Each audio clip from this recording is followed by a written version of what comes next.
Hello बच्चों, आइए प्रश्न देखते हैं। यहाँ दिए गए चित्रों द्वारा सार्कोमियर्स की 3 विभिन्न दशाओं को प्रस्तुत किया गया है।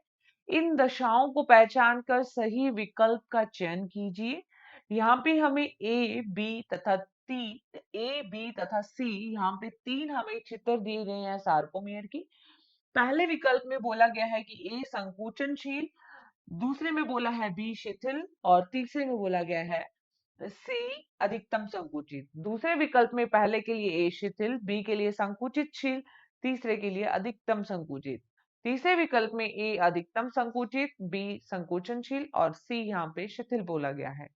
चौथे विकल्प में ए शिथिल, बी संकुचित तथा सी को संकुचितशील बोला गया है।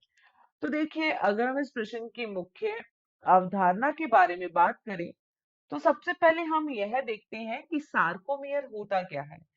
तो देखो, सार्कोमियर जो है यह पेशी संकुचन की संरचनात्मक व क्रियात्मक इकाई होती है। पेशी संकुचन की संरचनात्मक व क्रियात्मक इकाई है। वह क्रियात्मक इकाई है। हम देखते हैं कि दो जेड रेखाओं के मध्य की दूरी को क्या कहा जाता है? सार्कोमियर कहा जाता है। पेशी तंतु में दो प्रकार के बैंड पाए जाते हैं। एक होता है आई बैंड या आई पट्टी, और इनके मध्य में उपस्थित जो बैंड होता है उसको कहा जाता है ए बैंड, या जिसे क्या कहते हैं, डार्क बैंड। तो यहाँ पे ये जो बैंड है इसे क्या कहते हैं? I band.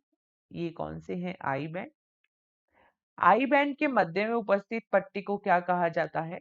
जेड रेखा कहा जाता है। यह है जेड रेखा। ये भी क्या है? जेड रेखा।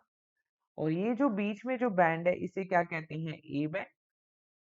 और हम देखते हैं कि ए बैंड का जो भाग आई बैंड के द्वारा अध्यारोपित नहीं होता उसको क्या कहते हैं? एच क्षेत्र कहते हैं। और इन दो जेड रेखाओं के मध्य की दूरी को क्या कहा जाता है? सार्कोमियर कहा जाता है। इन्हें कहते हैं सार्कोमियर। अब देखिए, यहाँ पे पहले विकल्प में जेड रेखा है, ठीक है, इनके मध्य एच क्षेत्र है। हम देखते हैं कि जब पेशी में संकुचन होता है तो एच क्षेत्र पूर्ण रूप से गायब हो जाता है, लेकिन शिथिल अवस्था में हमें एच क्षेत्र दिखाई देगा। तो ए यहाँ पे क्या है? शिथिल अवस्था है। और यहाँ पे शिथिल दिया गया है विकल्प दूसरे में और विकल्प चौथे में। तो यहाँ पे पहला और तीसरा विकल्प गलत हो गया। अगर हम यहाँ पे बी चित्र की बात करें तो यहाँ पे हम देख रहे हैं कि एच क्षेत्र गायब है, और सी में भी हम देखें तो एच क्षेत्र गायब है। हम देखते हैं कि संकुचन की अवस्था के दौरान शार्कोमियर की जो लंबाई है वो कम हो जाती है। तो बी की अपेक्षा सी में अधिक लंबाई कम है, अर्थात जो सी चित्र यहाँ पे दिखाया गया है वो अधिक संकुचित की अवस्था में है, और बी चित्र जो है वो संकुचितशील की अवस्था में है। तो बी के लिए संकुचितशील आएगा और सी के लिए अधिकतम संकुचित होगा। ऐसा दिया गया है केवल विकल्प दूसरे में। ए के लिए शिथिल बोला, बी के लिए संकुचितशील अवस्था और सी के लिए अधिकतम संकुचित। तो इस प्रश्न का सही उत्तर जाएगा केवल विकल्प दूसरा या बी। आशा करते हैं आपको इस प्रश्न का उत्तर समझ में आया होगा। धन्यवाद।